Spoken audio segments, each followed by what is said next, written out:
Bonjour, nous allons parler de la conduite à tenir devant les accidents vasculaires cérébraux. On les désigne comme étant une perte subite des fonctions cérébrales due à une interruption brutale du débit sanguin dans un territoire artériel ou veineux à l'origine d'une destruction neuronale. Le tableau clinique est variable en fonction de la partie du cerveau lésée et de l'ampleur de l'endommagement qui en résulte, entraînant ainsi des signes et des symptômes neurologiques de focalisation. L'ischémie cérébrale ou infarctus cérébral sont de loin les plus fréquents et représentent 85% des AVC par occlusion d'une artère cérébrale par mécanisme thrombotique ou embolique. 15% des AVC sont de type hémorragique par rupture artérielle. Il constitue un réel problème de santé publique. Il faut savoir que les AVC sont la première cause d'handicap moteur acquis du sujet âgé, deuxième cause de démence après la maladie d'Alzheimer, troisième cause de décès après l'IDM et le cancer. La mortalité est de 50%, 20 à 30% des patients ayant fait un AVC décèdent des 2 ou les 3 premiers mois. Il faut savoir qu'en Algérie, on enregistre près de 60 000 nouveaux cas d'AVC chaque année. De ce fait, les recommandations pour objectif d'identifier les signes neurologiques d'alerte, l'urgence dans la prise en charge diagnostique et thérapeutique, voire la thrombolyse, qui est le traitement d'actualité spécifique d'appoint des AVC si le délai de diagnostic est inférieur à 4 heures. Il faut permettant ainsi de réduire la fréquence et la sévérité du handicap fonctionnel et la mortalité. À quel moment doit-on suspecter un AVC?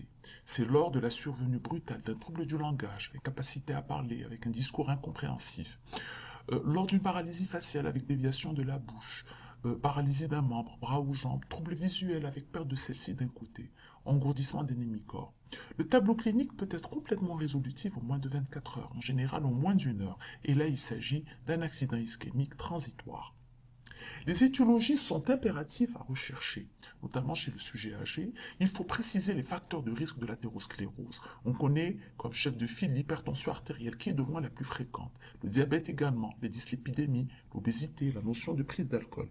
Chez le sujet jeune, on recherche les cardiopathies emboligènes, donc arythmie par fibrillation auriculaire, lors des valvulopathies mitrales telles que le rétrécissement mitral, les maladies systémiques auto-immunes telles que le neuro-BCL, le neurolupus, les dissections des artères cérébrales, la contraception également chez la femme jeune, etc.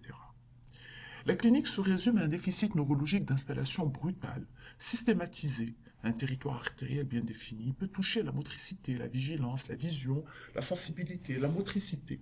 Donc l'atteinte motrice peut être soit une hémiplégie, soit une hémiparésie.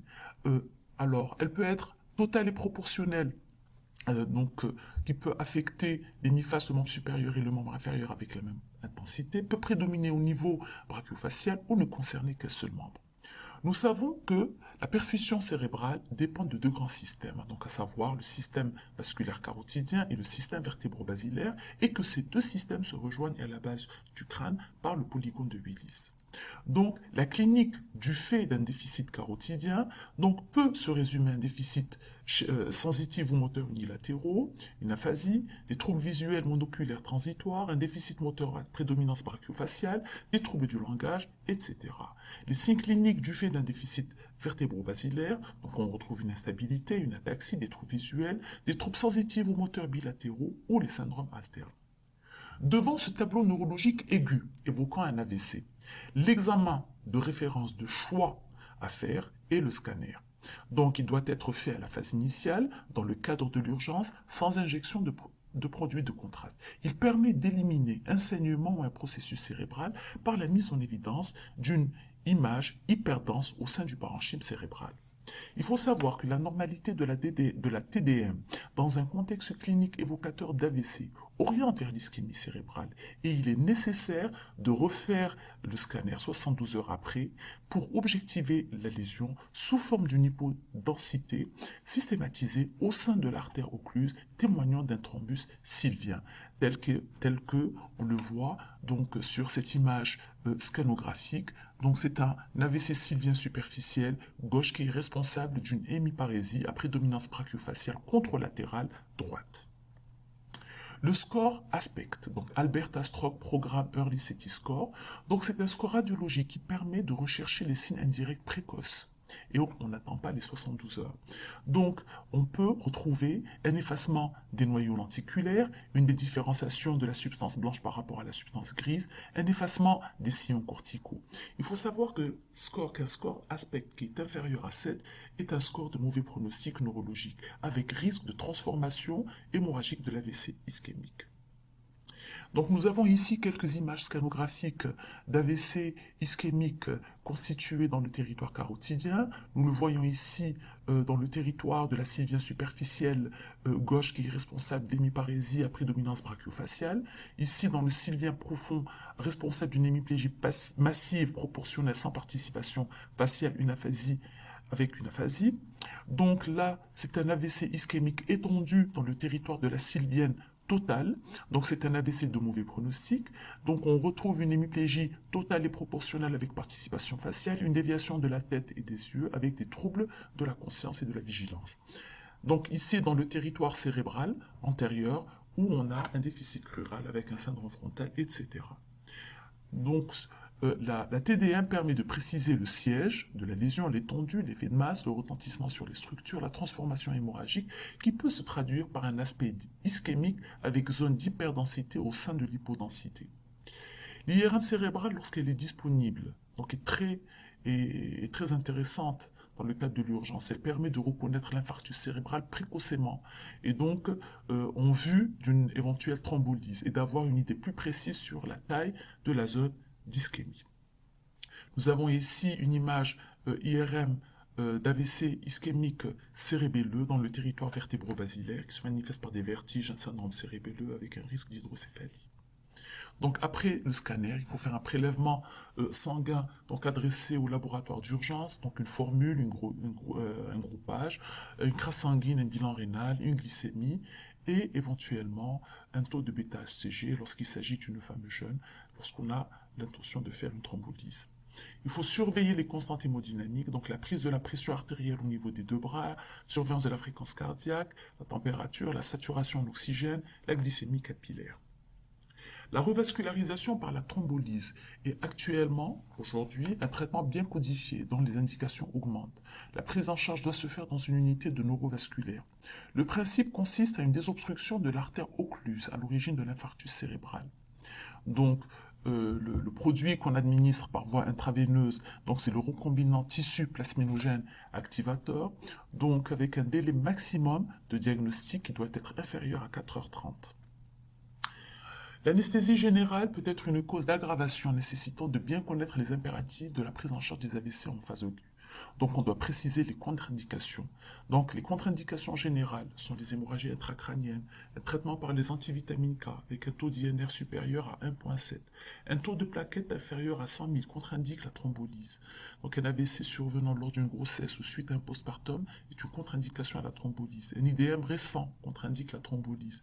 Les AVC d'heures de survenue inconnus et les AVC du réveil sont contre-indiqués sont contre-indiqués pour la thrombolyse.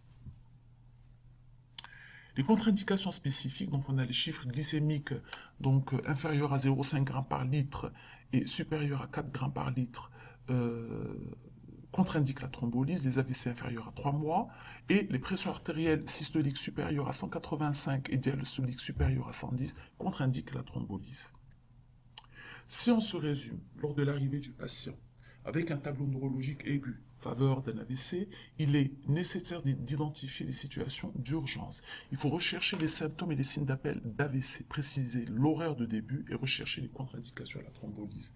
Tout patient suspect d'AVC, il faut l'orienter sans délai vers l'unité de neurovasculaire, avec surveillance standardisée des paramètres neurologiques, des paramètres vitaux, couplés aux données de l'imagerie, la TDM ou l'IRM. Il faut évaluer la vigilance par le score de Glasgow et il faut évaluer la clinique de gravité par le score de Nice qui sera effectué dès l'arrivée du patient aux urgences. Le score de Nice, donc, c'est un score qui permet de préciser l'état de conscience, donc les fonctions exécutives, dans le sens de l'orientation, l'oculomotricité, la motricité, le langage, etc. C'est un score qui reste le meilleur indicateur du pronostic. Lorsqu'il est inférieur à 7, donc il s'agit d'un AVC mineur qu'il faut thromboliser. Lorsqu'il est supérieur à 15, donc il s'agit d'un AVC grave, la contre-indication de la thrombolyse est là. Lorsqu'il s'agit d'un score supérieur à 22, il y a une très forte chance de transformation hémorragique. La thrombolyse est contre-indiquée. Lorsqu'on ne peut pas faire bénéficier au patient la thrombolyse, donc la prise en charge thérapeutique consiste à une hospitalisation en réanimation s'il y a des troubles de la conscience, prendre une voie veineuse périphérique avec perfusion lente de sérum salé isotonique, le patient est mis en position semi-assise, mise en place d'une sonde nasogastrique d'alimentation si il y a des troubles de la déglutition. Il ne faut surtout pas faire baisser les chiffres tensionnels, il faut les maintenir en phase aiguë pour ne pas aggraver le bas débit sanguin cérébral et aggraver la souffrance neuronale. Il faut maintenir les chiffres glycémiques corrects et il faut contrôler régulièrement l'état neurologique. Continuer à surveiller la fréquence cardiaque, la température, la tension artérielle et la saturation d'oxygène. Il faut contrôler le bilan hydrique et les électrolytes. Prévenir et traiter les infections, donc à savoir les pneumopathies par antibiothérapie. Prévenir les thromboses veineuses profondes et l'embolie pulmonaire, d'où l'intérêt de la mobilisation précoce et l'héparinothérapie. Et il faut prévenir les escarres. Le traitement symptomatique spécifique donc, consiste à administrer donc, les antiagrégants plaquettaires, donc l'aspirine à la dose de 300 mg par jour pendant quelques jours, puis diminuer à 100 mg jour avec surveillance du risque de transformation hémorragique. En cas d'œdème cérébral, il faut donner des solutions anti-œdème, telles que le mannitol par voie intraveineuse et faire le relais par le glycérol. Une corticothérapie ne semble pas être efficace. Un traitement neuroprotecteur, on peut donner l'acétylcholine à la dose de 2 grammes par jour qui semble efficace. Un traitement anticoagulant en cas d'embolie cardiaque par l'héparine et la rééducation fonctionnelle qui doit être entamée le plus tôt possible. Le traitement préventif, donc les antiagrégants plaquettaires, et la prise en charge et la stabilisation des facteurs de risque tels que l'HTA, le diabète et l'hypercholestérolémie pour éviter la récidive de l'AVC. L'évolution est variable. Donc soit on a une régression complète en plus de 24 heures, soit une régression partielle avec séquelles, et c'est le mode le plus fréquent d'évolution de l'AVC, soit on a une aggravation et complications, puis décès. Donc, les indicateurs cliniques de mauvais pronostic d'AVC, les troubles de la vigilance initiaux de survenue rapide, un sévère score de Nice, déviation de la tête et des yeux, un déficit moteur aux 4 membres, dans les lésions bilatérales et les lésions du tronc cérébral, un site de Babinski bilatéral par lésion sous-tentorielle ou ménisphérique compressive. Les indicateurs radiologiques de mauvais pronostic sont les infarctus ciliens étendus, occlusion extensive du tronc basilaire avec mortalité qui avoisine les 100%. Les indicateurs de bon pronostic d'un AVC sont les infarctus vertébro-basilaires limités, les infarctus profonds de faible volume, les infarctus lacunaires semblent de bon pronostic immédiat, avec une mortalité inférieure à 5%. Mais le risque de récidive est important et de décès d'origine cardiaque. Les thromboses veineuses cérébrales sont souvent de bon pronostic si diagnostic et le traitement est rapide. En conclusion, devant un accident vasculaire cérébral aigu, les messages clés à retenir, c'est que l'AVC est une urgence absolue. Tout déficit neurologique brutal, transitoire ou prolongé impose l'appel immédiat au SAMU. Les médecins des urgences doivent proposer en priorité tout patient ayant des signes évocateurs d'AVC à une unité de neurovasculaire. Et les patients ayant des signes évocateurs d'un AVC nécessitent très rapidement une imagerie cérébrale, autant que possible par l'IRM. Je vous remercie.